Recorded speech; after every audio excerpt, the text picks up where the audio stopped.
내수 부진의 골이 깊어지면서 소매 판매가 카드 대란 사태 이후 21년 만에 가장 큰 폭으로 줄었습니다. 지난해 승용차와 음식료품, 의복 등의 판매는 모두 감소했습니다. 보도에 오인석 기자입니다.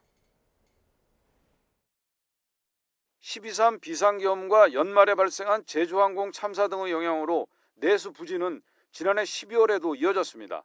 12월 소매 판매는 0.6% 줄며 넉 달 연속 위축됐습니다. 지난해 연간 소매 판매는 1년 전보다 2.2% 줄었습니다. 승용차와 음식료품, 의복 등 판매가 모두 뒷걸음질했는데 신용카드 대란 사태가 있던 2003년 이후 최대폭 감소입니다. 소매 판매는 2022년 이후 3년 연속 줄며 감소폭도 커지는 모습입니다. 1995년 관련 통계 작성 이후 최장 감소입니다.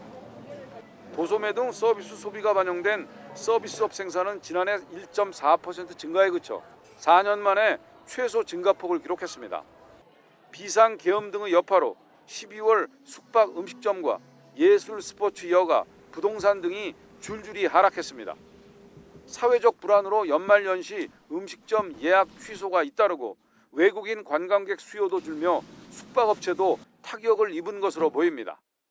소매 판매 부분은 1년 내내 계속 좋지 않고 지금 3년 연속으로 모습이 좋지 않은 모습을 보여주고 있기 때문에 지출 부분에서는 좀 혼조세가 있다. 그렇게 설명드릴 수 있겠습니다. 건설 실적을 의미하는 건설 기성은 1년 전보다 4.9%나 감소해 2021년 이후 최대폭으로 줄었습니다.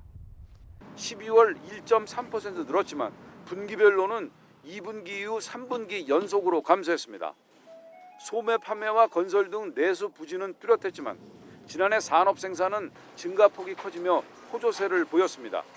반도체 수출 회복 등의 영향으로 산업 생산은 1년 전보다 1.7% 증가했습니다.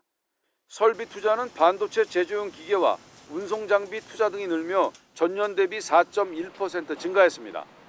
정부는 18조 원 규모의 경기 보강 패키지와 재정 신속 집행 등으로 내수 회복에 총력을 기울이겠다고 밝혔습니다. YTN 오인성입니다.